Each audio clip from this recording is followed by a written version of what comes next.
It's time once again to slip into your camo, grab your bow, and join us out in the field for another episode of the Up North Journal, presented by PSE Archery. The Up North Journal crew is knocked and ready to rock for another exciting adventure. So let's step outside and hit the trail. This episode of the Up North Journal podcast is brought to you by PSE Archery, Scent-Lok Technologies, Scent Blocker, Rambo Bikes, Hunter's Blend Coffee, Limb Walker Game Calls, Stanislawski Releases, Copper John Sights, EZ Kut Outdoor Products, Fourth Arrow Camera Arms, Wind Sense Hunting Sense, X-Stand Tree Stands, Spot Shooters, and Twisted Mind Bowstrings. And don't forget you can catch us in syndication at 2 p.m. Eastern Time on goodtalkradio.com. Hey, welcome back to another episode of the Up North Journal, everybody. I'm host Mike Adams, sitting in the cabin tonight. Man, is it warm out. It's beautiful. I was outside. I got my shirt sleeves on. I was outside and just a few minutes ago getting something out of the Jeep, and it is nice out. Amazing. It is amazing. 48 hours? 48? Yeah. 48 hours can do to you? Right. Yep. It was so cold. Right. That my per plate cackled. Okay. We're going to talk about the perplate here in a minute. I want to give a quick shout out. Kathy Brucci's in. I appreciate you watching, and you tell everybody in Alabama hello for me. Stay tuned and watch this show because we're going to be talking about big bucks tonight, and I got some stuff to show you. Anna is on as well. Thanks for joining tonight. Before we get going, Danny, I got a little present back here. You do? In that bag. Grab that gym bag real quick. All right. Hold on. I'm not going to tell you what's in it. Let me try to get this set up where I can watch this. All right. Here, put it on top of that.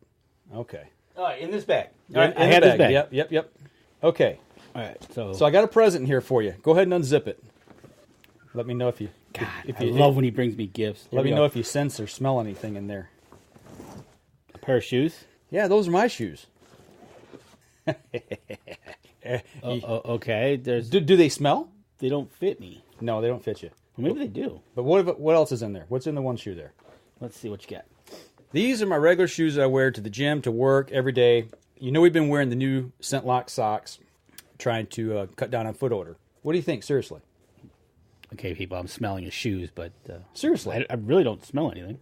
Those things were nasty, nasty, nasty. And what I did is I used the Scent-Lok OZ machine here. It's the 20B, I believe, model. And it's got a 1 hour and a 3 hour setting. I put them in that bag, in that backpack, and turned it on a 3 hour setting, and it produces ozone, and it totally took away the nasty. So you just enclosed it basically in that gym or in that backpack. Well, I tell you what, the backpack doesn't smell. Right. The shoes doesn't smell. Those were so bad the other day at work. I wasn't wearing my Scent-Lok socks. I was just wearing regular cotton socks, and I was sitting at work doing my job, and I could smell them.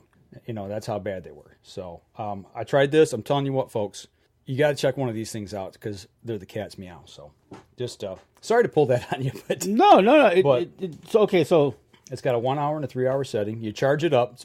It's got a rechargeable battery. Okay, that's what I was gonna say. And you get 8 hours of use out of that. Okay, yeah, that's what I was gonna say. How long? Yep. So this is it's an ozone generator. The 20B. Yep, the 20B. Basically a small. They got the cigarette lighter. Yeah, I got that one for your vehicle. Yep, I got one of those for my vehicle. That one, and then they got the bigger canister that that will integrate within your Scent-Lok bag. If you've got one of those, the newer style, it's got the little sleeve in it to put that ozone into your. I tell you what, that's pretty cool. That using your gym shoes and work shoes as a dude, they were guinea pig. They were rank this week. That just goes to show you that this is not just a hunting thing. No, I think you can use it just about your work clothes. Yeah, depending on what you do. Yeah, a lot of people talk about putting it into like a laundry room where they got some stinky stuff in there, where they let clothes sit in there and maybe they get a little nasty before you wash them.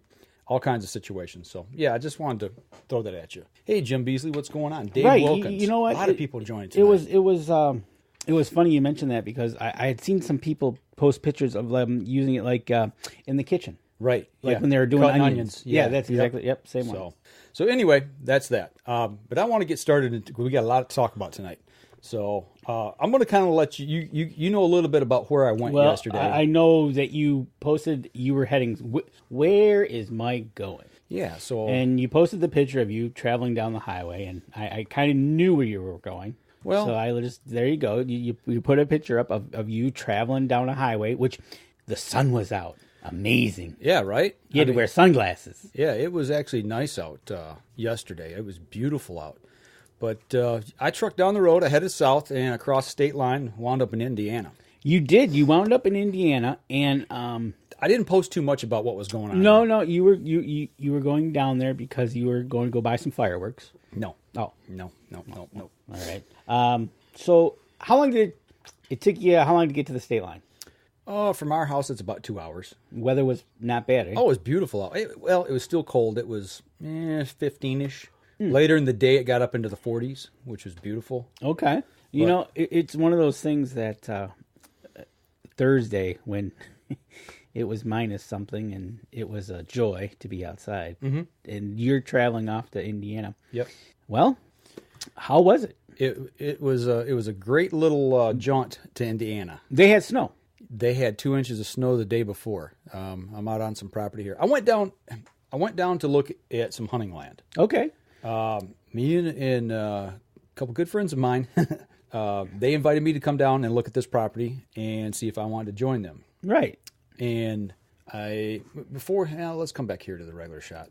Kind of set this up a little bit. Before I got down there, you know, I've contemplated some of the things that are going on in Michigan with hunting, and some of the things up in our area, other situations have just really kind of got me down lately as far as hunting goes. I've put a lot of time, a lot of effort into hunting deer, trying to make our area up north better, trying to lead by example. But, you know, things have just seemed to start to deteriorate. In just any way, shape, or form. So 1 step forward, 3 steps back. Yeah, and that goes with deer management in this state. And I've seen so many people that have taken that step and went somewhere else. And I never thought I would do that. And when I crossed the state line yesterday morning, I almost felt like I was cheating on Michigan. You were.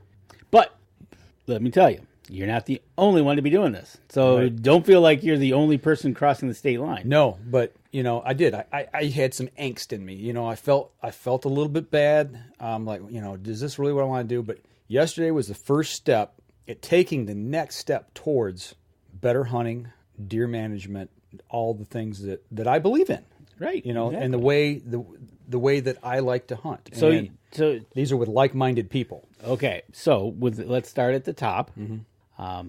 This property is under rules and regulations of something similar to following QDMA.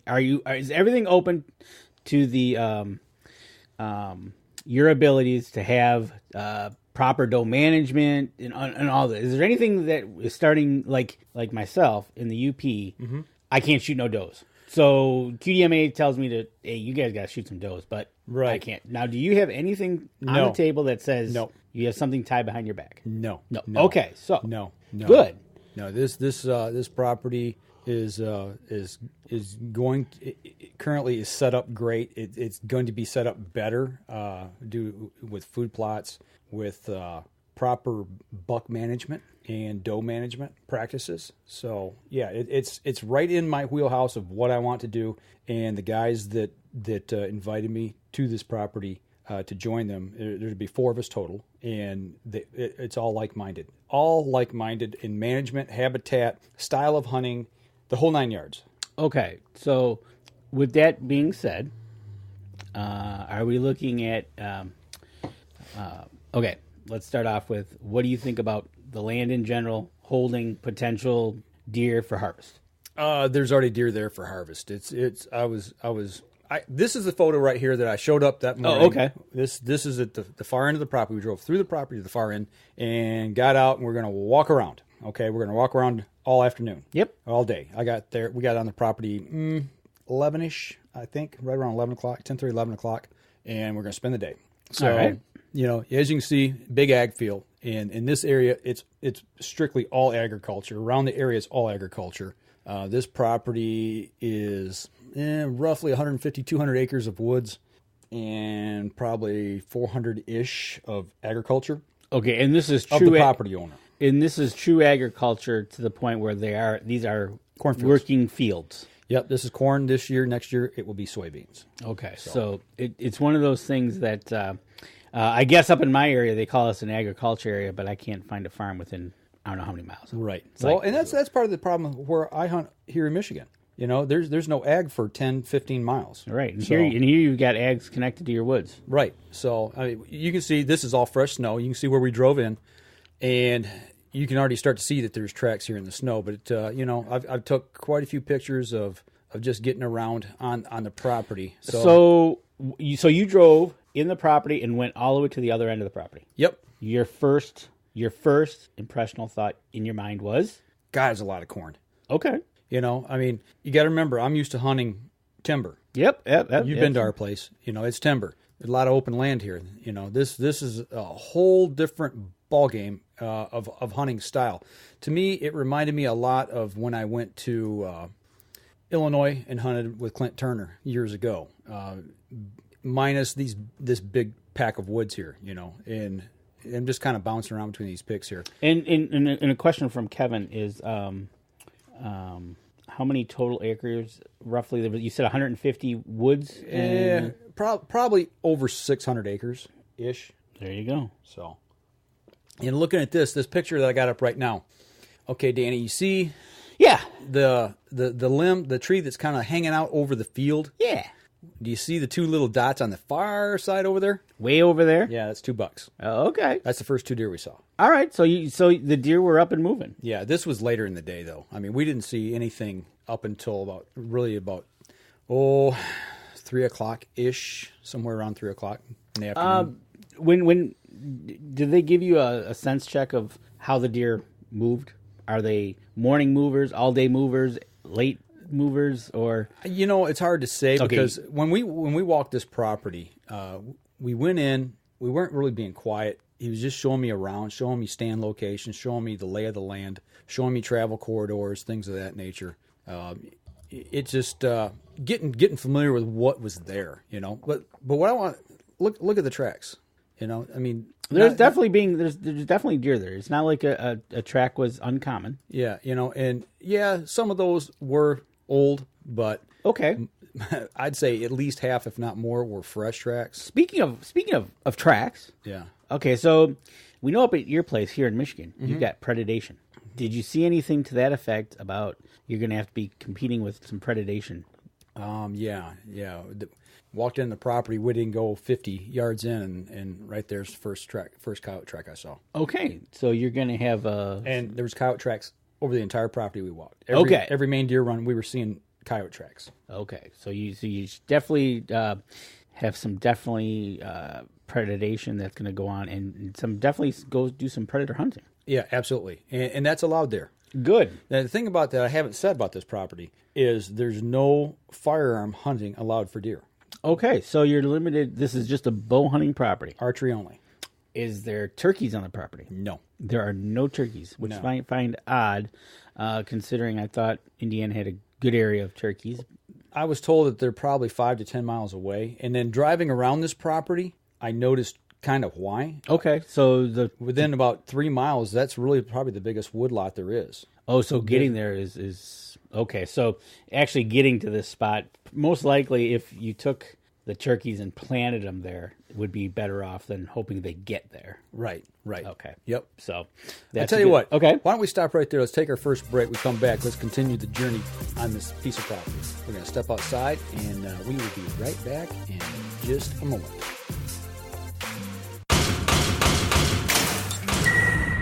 PSE Archery has reinvented the way you buy bows. From now on, you can make the most educated decision possible. By basing your bow choice specifically on your shooting needs and goals. All you need to do is ask yourself, what kind of shooter am I? What do I want to achieve? PSE will help find the right category for you. So, what kind of shooter are you? Find out at psearchery.com.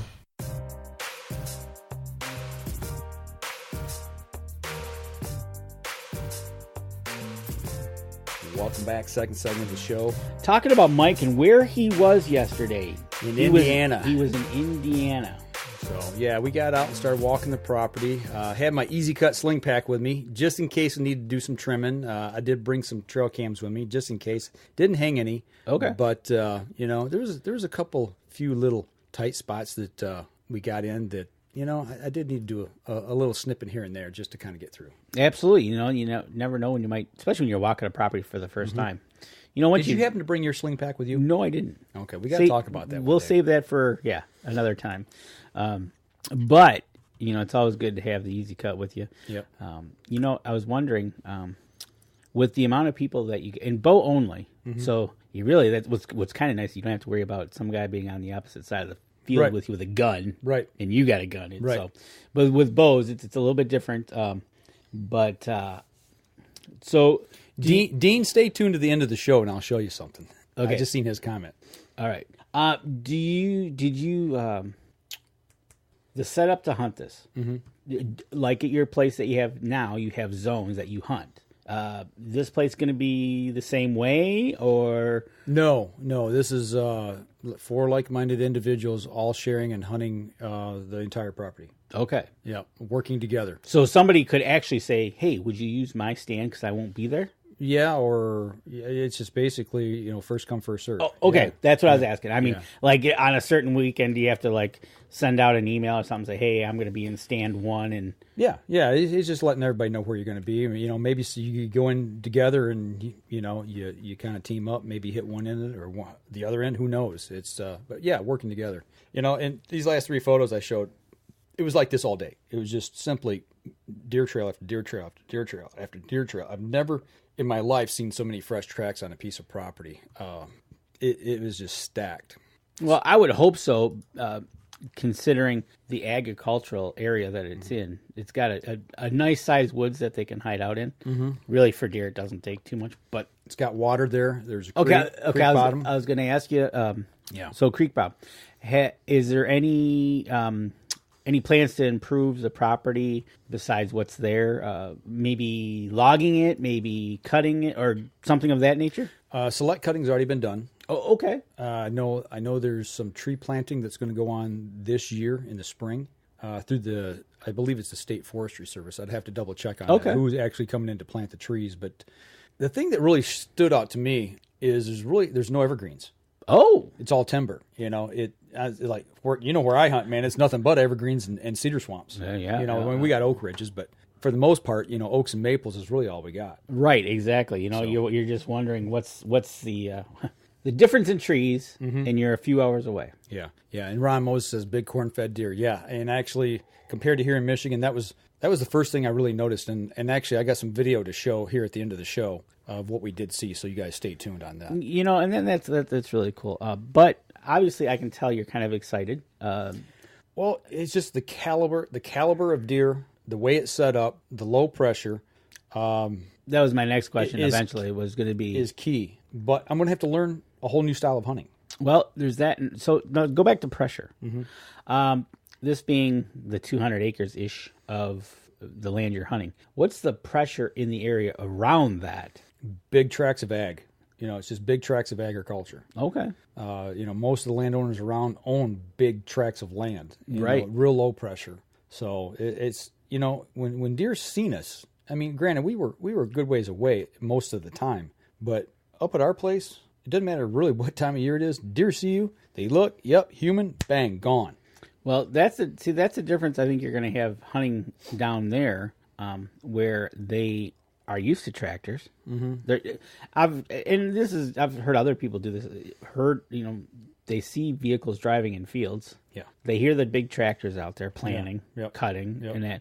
So to have people actually out there might not be as bad. There might not what it is up in timberland. Right, when you're up here and you're in the middle of nowhere, and here you are walking, and they, whoa, yeah, what's that? And why is it here? Right, exactly. So, it's really cool that you're right, Denny. What did Denny have to say? He says, "Welcome to deer hunting in the Midwest, the way God intended it to be." Well, that's the difference between big timber hunting, ag hunting. Now, speaking of timber, are we talking flatlands? Are we talking more ridges and hilltops where the woods are? Because when I hunted in Wisconsin, the ag fields went up so far up the hill and had to stop because this is a lot of flat.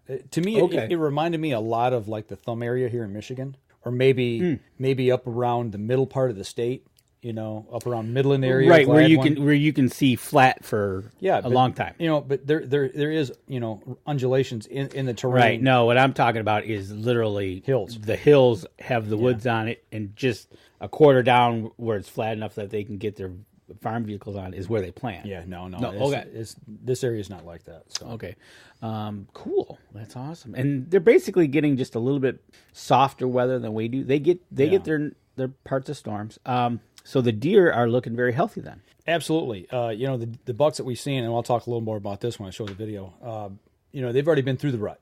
Yep. And they've already lost their 20-25% body weight. And the deer down there, they're just so much bigger than they are up here. The nutrition, there's more nutrition down there. The weather's not as harsh. The pressure's not as bad. It's pushing them, as opposed to what we're used to up here. I mean, my 2 bucks up here on the wall that I got, these are runts. I mean, those are 1.5-year old dinks. Well, down there. It's southern Michigan hunting where you could let these go, but up north, they're not going to be let go. Right, exactly. So. And it's just a different style of hunting. It becomes that, just like Ohio, like Wisconsin. Talking with our friend over in Wisconsin, Steve, the bucks he showed me. Right. This is one you would shoot, and this is one you don't shoot. And that's the way it is. Yep. So, you sit there, and you change locations, you change style, you change tactics. Yeah, and that's the thing that is going to take me a little bit of adjustment on setup, and that's the thing is I ask a lot of questions, about deer browse and deer habitat. What are they eating down here? Why is this run here? As opposed to over here where I would think they would be more apt to go. There's different reasons of why deer do what they do down there compared to what they do up where I'm at. Is there just like instead of having security cover and thermal cover, the swamps down there are just basically a travel corridor. Right. And I don't know if you know this or not, but is there a blackout time on the property? You can't go on it, but could you start setting trail cameras like next week? Yeah. Oh, yeah. Oh, okay. Yeah. It's 24/7 access. As long as we check in, let people know that we're going to be there. Okay, that's what I wanted to know. There isn't like I know you have a farmer that's going to be planting fields. Hey, you guys, when I start planting, don't come around. Right. But actually, it'd be kind of nice that way you get to meet people, the farmer and everything. Get your trail cameras out there, get some things started. Trying to learn the lay of the land because you were only there for a few hours, and I'm sure there's a lot more to learn. Yeah, we walked 5.5 miles.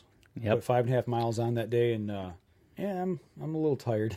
So we'll see how I shoot at leagues tonight. And it's one of those things. You just it's funny that what a difference when the difference when you see something a different way of hunting, what you're not used to. Kind of scary, but yet kind of exciting. Saying, this is going to be kind of cool. Right. No, it's definitely. It's definitely opened my eyes to some things, and it's helped me to take that first step. Really, I'm not saying I'm leaving Michigan. I said it's just I'm expanding my horizons. I'm expanding my hunting possibilities. I'll still keep the place that we got up north for now. There's always the option later on. But right. As for right now, that's a great place to take the kids and have fun. But if you want to do some serious big buck hunting, I know where I'm going. Right, exactly. And so now you're walking the property. Did you see anything that grabbed your eye as you're walking the property? Oh yeah, I got plenty. I took I don't know how many photos throughout the day. I mean the tracks, the main runs, like this photo here. These were just everywhere, in fresh snow, just tracks everywhere. So that was encouraging. Also frustrating because it's like, okay, so where do you put a stand? Really, I mean, you're going to have to hit these lanes. I guess like this old 2-track here. So do they have trees for tree stands, you think, Yep. enough? Or are you going to be more of a ground blind ambusher? Oh, no. There's plenty of big timber there Okay, to put tree stands in. Yeah, ladder stands and stuff like that. And the other thing that walking the property, the rubs, different style of rubs on bigger trees. What I saw a lot of that got me was just brow tine rubs. I mean, just gouging these trees out. Gouging the trees out where that's a spike in Michigan? Yeah. Well, in the height, the overall height and the amount of the tree length that was rubbed. And this one here they actually knew what deer made that one. They did. They did because of the pattern and the width and everything. They've seen this before and they know which one it is. And It must be like a spike or something. Yeah, 2 spikes, 2 big long 8-inch spikes coming out for the broad tines. Right, right. But I mean, this is just what we saw a lot of, you know. And these are signposts that are out there that you can walk and kind of give you a gist of what's going on here. It's just not the commonality of when seeing rubs. Did you see them consistently, or they're all over? Okay, yeah. all over. Yeah. Well, when I say all over, like these bigger ones here, these are down in the swamp bottom. No. But what I'm saying is, it's giving the impression that you have bucks top to bottom of the property. Yes. Okay. Yeah, from one end to the other. There you go. Yep. Not just it looks like it's only the north quarter of the property's got rub. No, it's all over. Yeah. It's just depending on who and where is walking at the time. Right. Like you said, that was a creek bottom. And this is a neat little spot here that's going to be turned into like a CRP / food plot field. It's going to be a combination. They're going to plant this for CRP, but then we're going to sprinkle in some other little goodies in there to draw them in. So, okay, upland birds. That I don't know. Oh, okay. I was going to say pheasants or grouse or anything like that. Yeah, I didn't see anything. Didn't hear anything. Okay. So, no, I didn't see any of that. But, you know, there may be possibility for that. CRP field, obviously that'd be good for having little ones in. Yeah, absolutely. This actually will probably wind up being more of a bedding area than anything, you know, because creek bottom is not very far from here. You know, so there's water, there's going to be food, and there's going to be cover. This is going to be a good spot, too. And when there's ag fields, when they are up and running, and they are up, that just gives the deer way more cover to lay in and hide in. And I don't think, I know you talked about predation. I don't think is there any bears? No. Okay. So that's all I got to worry about is the coyote issue then. Yeah. It sounds like to me. Bobcat population is extremely low. Don't have to worry about that like we do up north at our place. Right. So, but I tell you what, let's take our second break here. We come back. We'll talk a little bit about the evening and kind of how things played out. Right. All right. We'll step outside. We'll be right back after this. PSE Archery has always dominated the speed category. Now, the most revolutionary cam system ever to hit the market has perfected the shooting experience. Introducing PSE's Evolve Cam System, featuring extremely high let-off capabilities and the smoothest draw cycle in history. No other cam system has ever delivered this level of total comfort and total control. Experience PSE. Experience performance. Welcome back. Third segment of the show. Talking about Mike and his little adventure to Indiana. Yeah. And if you guys and gals like some Hunter's Blend coffee, we'd be remiss if we didn't talk about the great people at Hunter's Blend. Go over to huntersblendcoffee.com, type in the UNJ promo code, and get yourself 10% off your order. Yeah, get 10% up. You know what, people, if you like smooth coffee, they've got the regular blend, and then they've got Black powder, which is their dark roast. Both smooth. I mean, it's like a smooth, doesn't want to bite you. Dean Elliott, can I come with you? Unfortunately, no. And that's the one thing about this is it's going to be limited to 4 people, and we can bring our kids. That's kind of the way it rolls. So we talked about topography. Mm-hmm. Talked about you've seen some deer. What else grabbed your eye when you were roaming around this area? Something I don't have a picture of. Okay. I do have, but I didn't load it in here. I think they called it honeysuckle thorn or hawthorn and black locust has thorns. And these trees have got thorns. Spikes, yeah. And if you break the branch off, I've seen like on some, like where the branch broke off, and then you know how it will heal itself. Mm-hmm. It grows a cluster of spikes, and it's just enjoyable. It looks nasty. It really looks nasty. And something you don't want to walk into. No, especially at night. Or I should say in the dark, going into your stand or coming out. So that's what I'm thinking. You talk about a creek bed and stuff like that. One of the things I think, getting into your stand. Mm-hmm. Does it look like you're going to have to be crossing the fields? Or are you going to be? That's something I was talking extensively about yesterday throughout the day, of different scenarios and different ways to get in, because there was a couple areas that that was discussed about. Okay, it might be a little difficult to get into this spot, and I'm thinking, okay, well we got a creek, we got water we can access, and I'm always thinking outside the box, trying to figure out access points. So there's a couple different ways and a couple things I'm thinking about how to transverse across the property and get into a stand depending on wind condition. And that's going to be a limiting factor. Okay, that's one thing. You can't change the topography. You can't change the access points.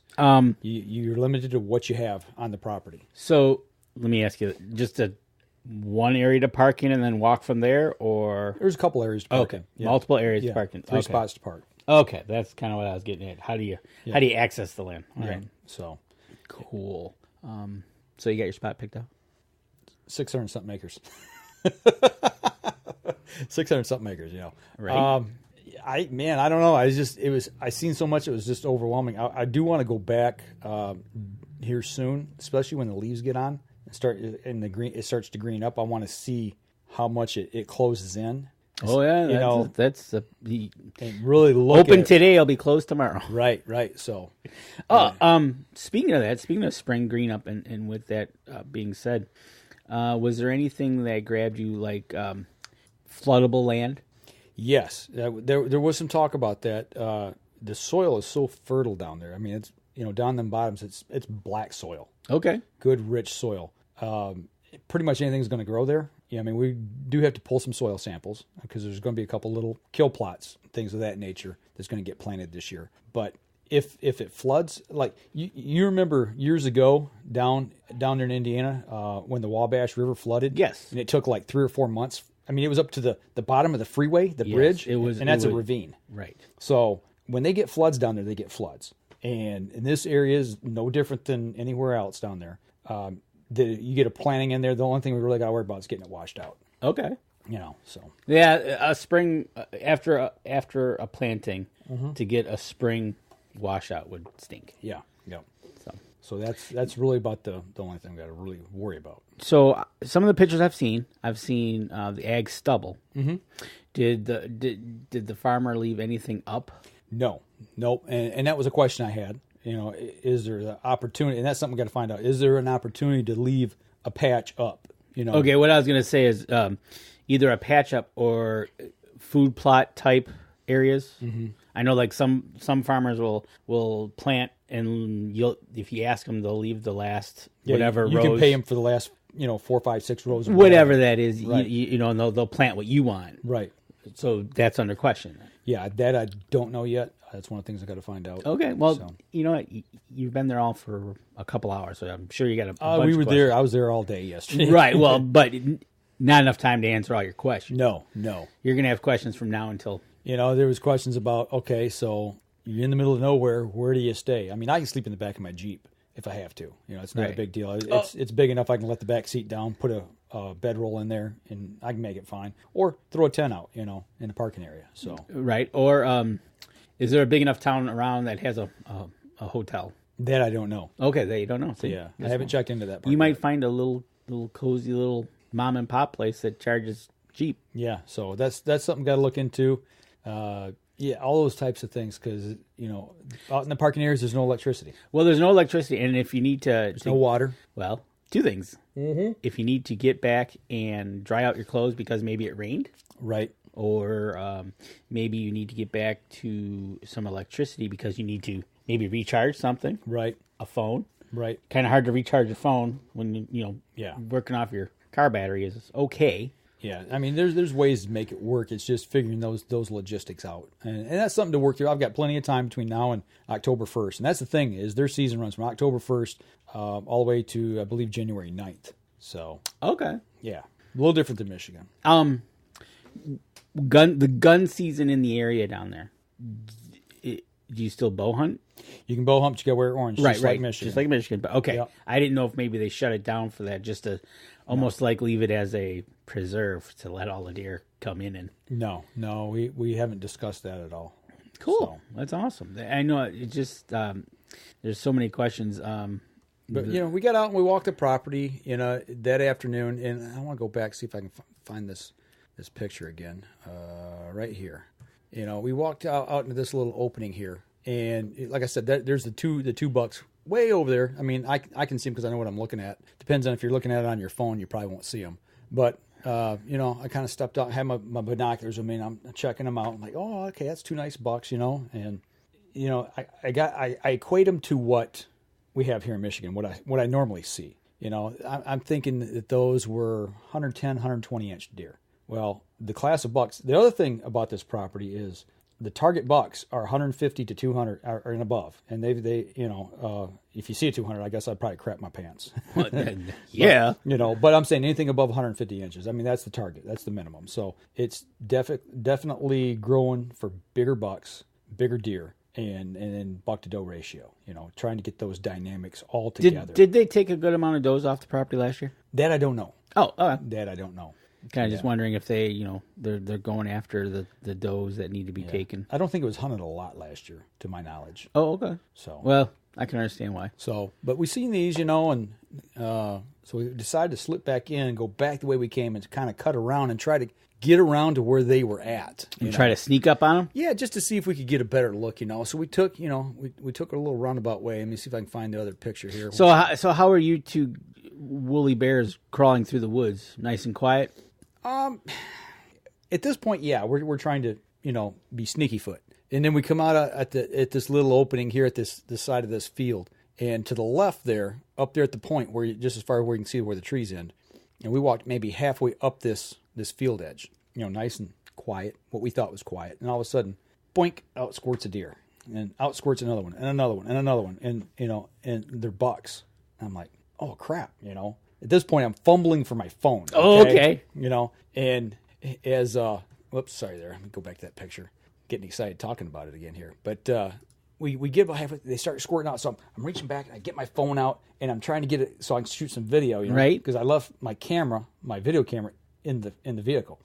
And I get it up there, and I'm following them and everything. And 16 deer run across. 16? 9 of them are bucks. 2 of them were probably 130-ish inches. You know, real nice bucks. So, you know, for what I'm used to seeing. Right, no doubt about it. And they go by, and I go, I forgot to hit the record button. Oh! So I got all excited, got jacked up like a dude on Mountain Dew, and got excited and forgot to hit the button. The record button. You know, but you know, that's the way it goes. It is, and that's one of the things you see. You just, like you said, it's a new type of hunting you're going to be encountering. Well, you know, at this point, you know, it's 3:30 in the afternoon. And it's like, I'm getting a little hungry. Let's go to town. Let's get something to eat. You know, kind of regroup and figure out what we're going to do. And at that point, we went and got something to eat, a little diner, and just kind of decompressed and relaxed and kicked back. So took about everything what you saw and had some questions.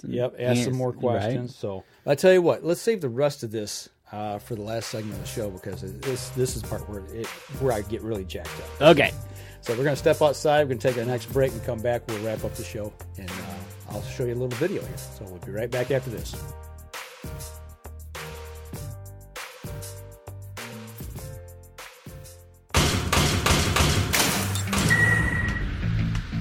Acceleration is part of PSE's DNA.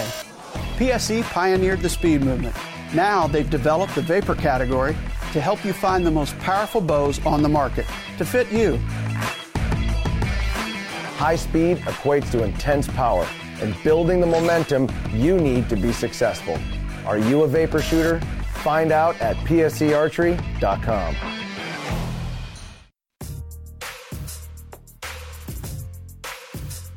Welcome back. Last segment of the show, talking about hunting new piece of property. There you looking go. at a new piece of property. You know, and it's one of those things that, you know, and here in Michigan with the CWD influx of let's kill everything, and we'll save this till next week or another time when the articles that we saw came out this week about CWD in urine and the bacteria.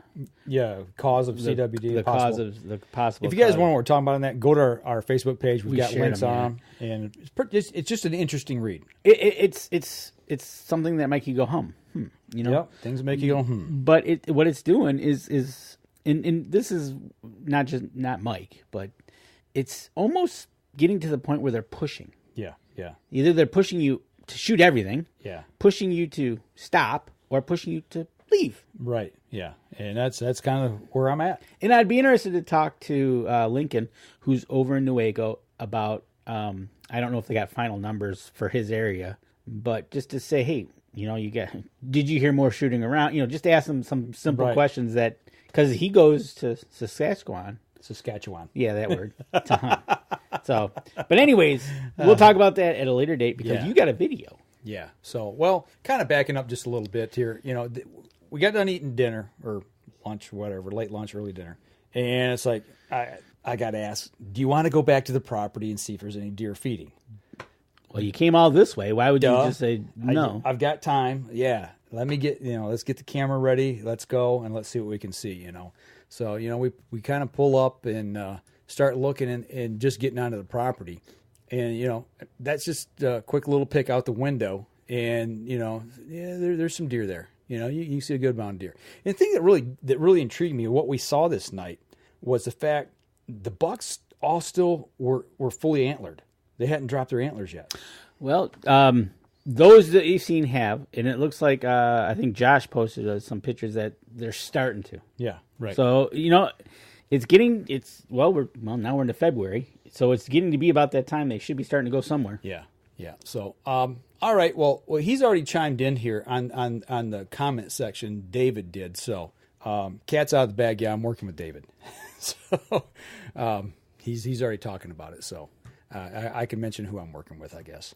I just don't like to give out a ton of stuff unless I've given permission to. So we'll say that. Hey, Nick, thanks for joining in. But so as we drive up on the property, we can see some deer in the field, and we pull up next to one of the big barns, and I sneak around the corner and use the barn for a kind of a blind to hide. Oh, okay. Just so I can shoot the video.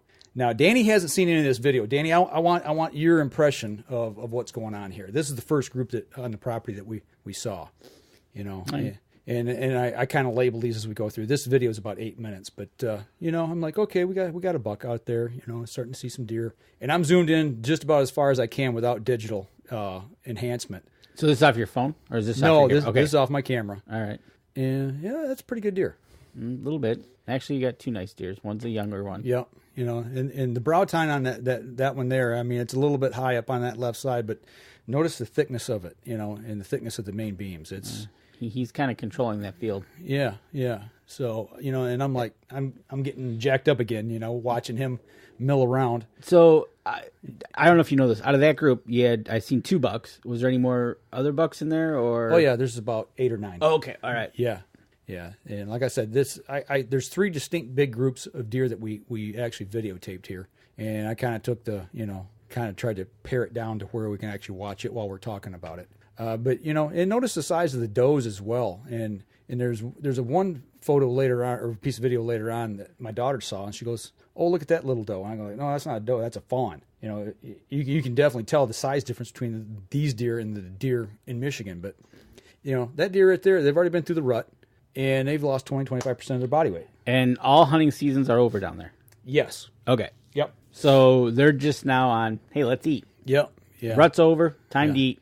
And then here comes another decent deer, milling around out here. And like I said, a lot of the bucks that I didn't even know were out there until I started watching the video, and I'm looking back and watching them like, well, there's a buck, there's a buck. Right, exactly, because you're just looking through your viewfinder, right? Yeah, I'm just looking at through a little tiny viewfinder. And this one struck me as odd. We thought he was a fork at first, a big fork horn, almost like a muley. But then in the video here, I did notice he's got 2 brow tines. But then that left side almost looks like it's a single main beam. There's no other point on it.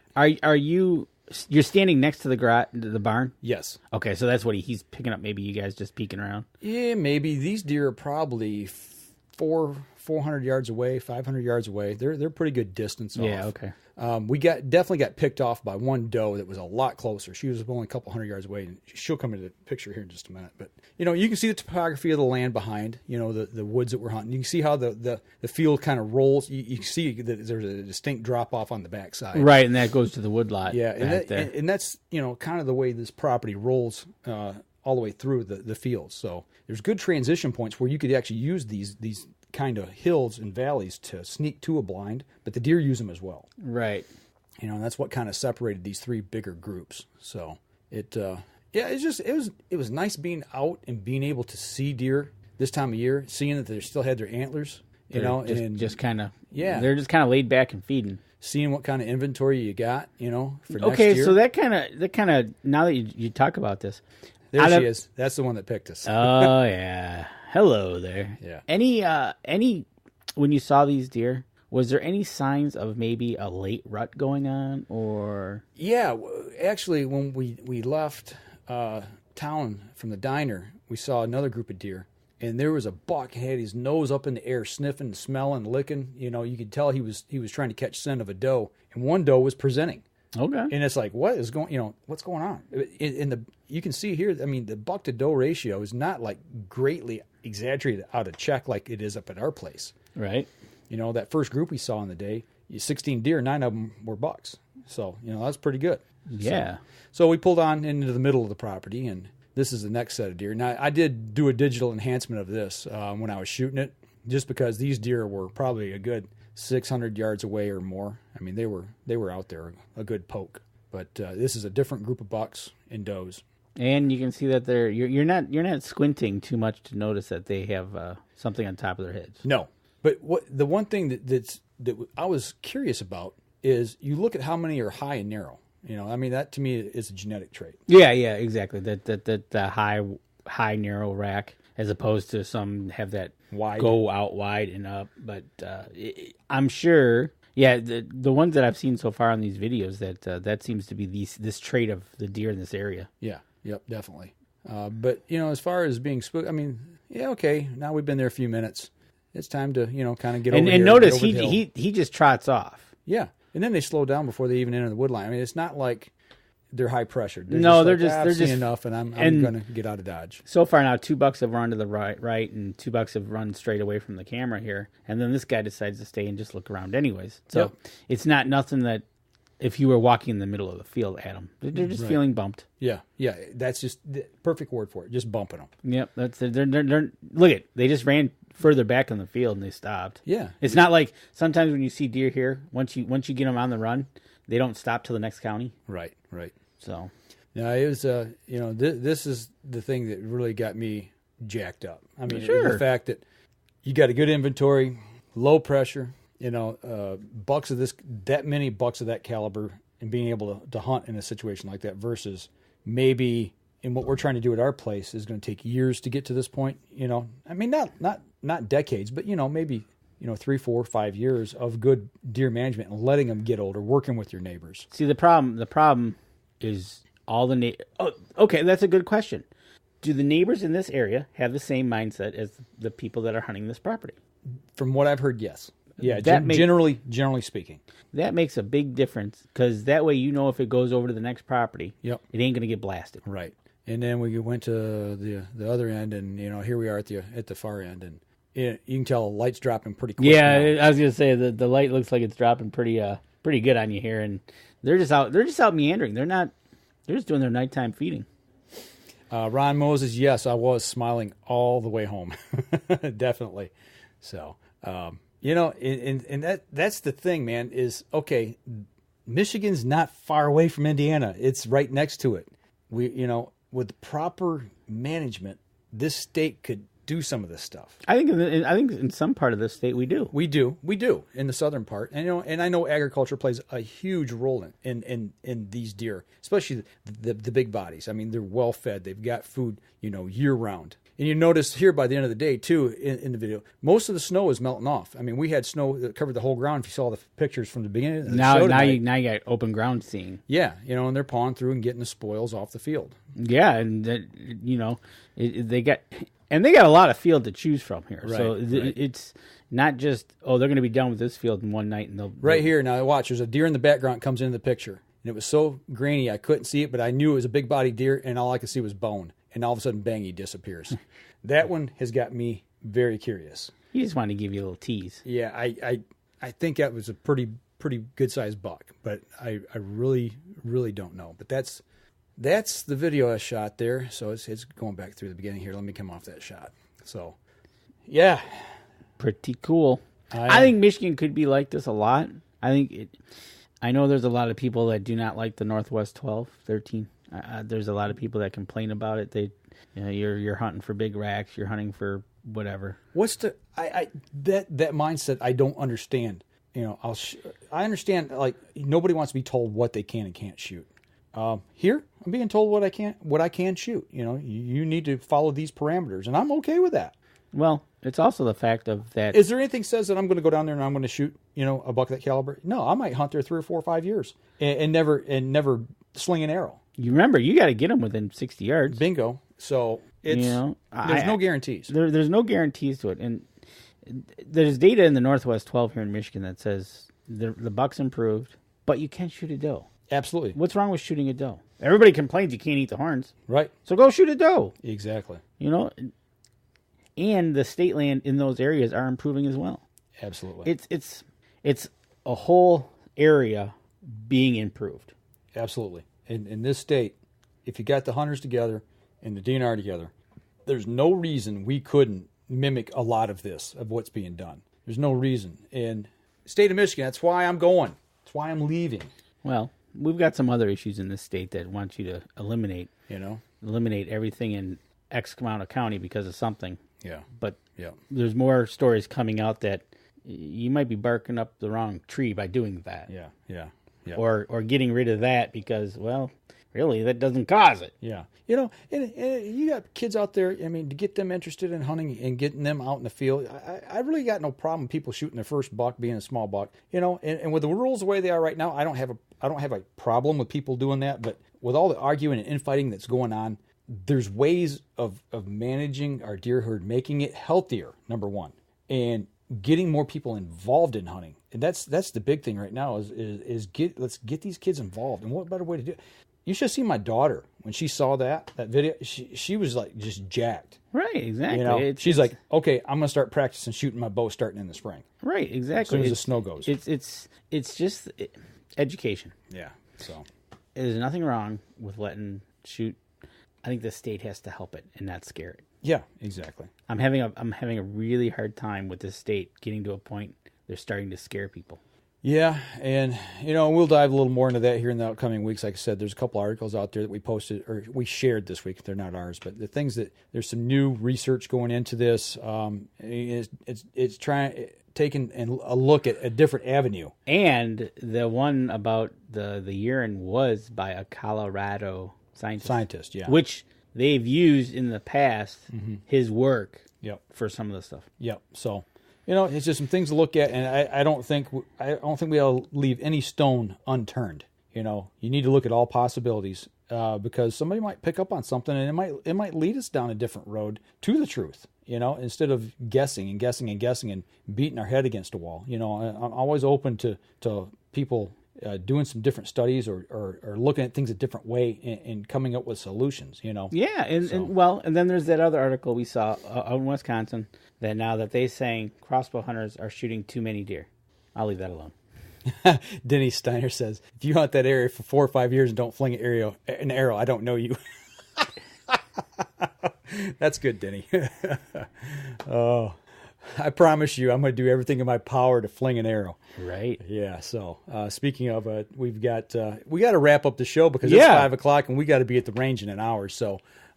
we're going to go ahead and wrap up the podcast portion here real quick. And for those of you who are still on, if you got a quick question or two, we'll entertain those. But for those of you on the podcast, sorry you didn't get to see the video. You got to come back and look at the live stream, and you'll be posting that I'll post it on Wednesday on the website. So make sure you tune in and take a look at the last segment. Watch the whole thing, actually. But you get to see it there. So that'll do it for us this week on the Up North Journal podcast, folks. Y'all take care. And don't forget, you can catch us in syndication at 2 p.m. Eastern Time on goodtalkradio.com.